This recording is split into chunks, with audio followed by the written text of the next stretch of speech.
You are a liability to this family name, and you are out of the will, my father said, pointing a shaking finger at the door. He did not ask who the father was. He did not ask if I was okay.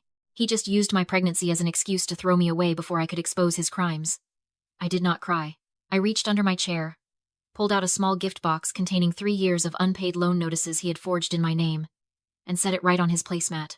Then I turned around and walked out into the snow without saying a single word. Before I tell you what was inside that box and how it destroyed his life 7 years later, drop a comment. Where are you watching from right now? I want to see how far this story travels. 7 years is a long time to stay angry, but it is the exact amount of time required to build a portfolio capable of swallowing a man whole. I stood in my office, looking out at the skyline of the financial district. The glass was cold against my forehead. I was not the shivering, pregnant girl in a thrift store coat anymore. I was 29 years old, the founder of V.M.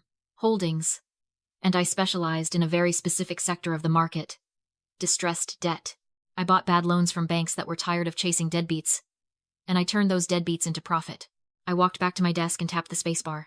The screen woke up, displaying a spreadsheet that I had been building for 6 months. It was not a hit list. It was a balance sheet. At the top was G-Build, my father's construction company. The numbers were bleeding red.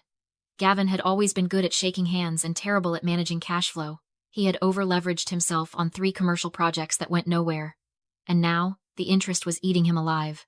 He thought he was fighting a bad economy. He thought he was just having a run of bad luck with the regional banks. He had no idea that the invisible hand squeezing his windpipe was mine. I did not use magic, and I did not hack a mainframe. I simply did what any aggressive creditor would do.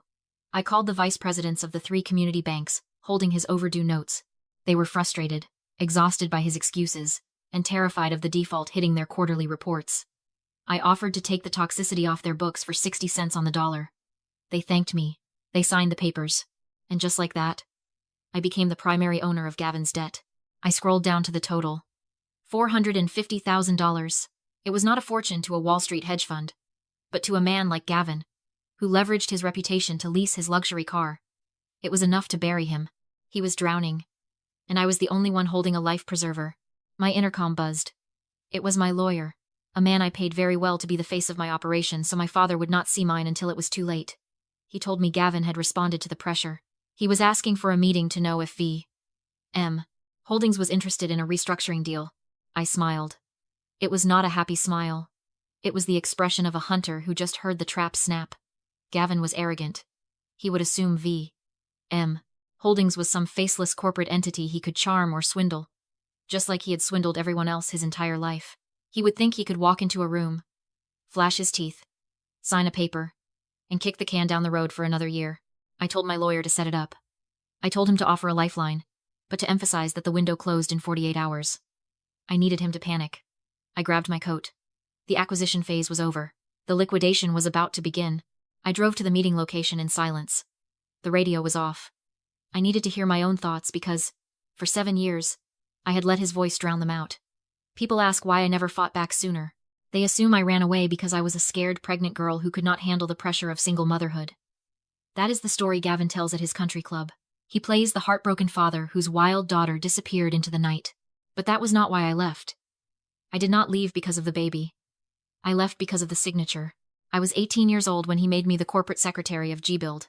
He told me it was a formality, a way to build my resume. I was naive. I trusted him. He put a stack of papers in front of me and told me to sign. I signed. I did not know I was signing personal guarantees for high-risk commercial loans that he had already defaulted on in his mind. He used my clean credit history as a fresh vein to tap when his own ran dry. When the notices started coming, I tried to ask him about them. He laughed. He told me I was hysterical. He told me to focus on my little life and let the men handle the business. I remembered the day I tried to rent an apartment 3 months after I left. I was 6 months pregnant, wearing a coat that did not button anymore, standing in a leasing office that smelled like stale coffee and floor wax. I had the deposit money. I had a letter from my employer. But the leasing agent looked at her computer screen, then looked at me with a mixture of pity and disgust. She told me she could not rent to me. She told me my credit report was a disaster. I ended up sleeping in my car for 2 weeks before I found a landlord who took cash under the table.